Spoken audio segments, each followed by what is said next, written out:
اس کے آگے قرآن یہ کہتا ہے ان مثل عیسی عند اللہ کمثل آدم خلقه من تراب ثم قال له كن فيكون.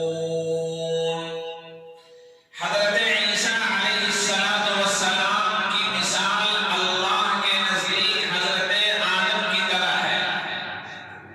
ان کو اللہ نے مٹی سے پیدا کیا اور حضور پاک صلی اللہ علیہ وسلم نے ایک موقع پر ارشاد فرمایا کنت نبیا وآدم بین الماء والطین.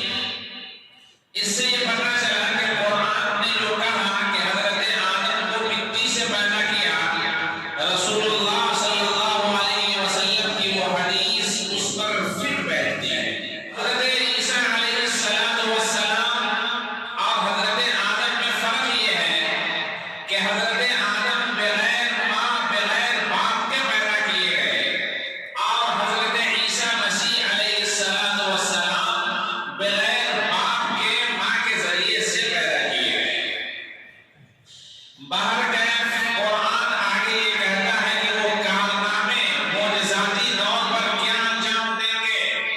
قرآن پڑھنے سے یہ معلوم ہوتا ہے وَيُعَلِّمُهُ الْكِتَابَ وَالْحِكْمَةَ وَالتَّوْرَاةَ وَالْإِنْجِيلَ وَرَسُولًا إِلَى بَنِي إِسْرَائِيلَ.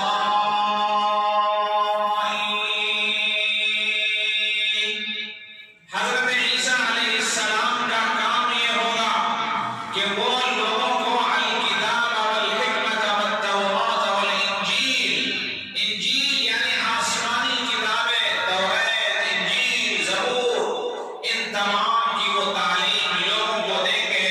وَرَسُولًا إِلَى بَنِي إِسْرَائِيلَ، اور رسول بنا کر بھیجے جائیں گے بنی اسرائیل کی طرف. پتہ یہ چلا کہ جس طرح سابقہ نبیوں کو اللہ تبارک و تعالی نے بنی اسرائیل کی ہدایت، اس کی کامیابی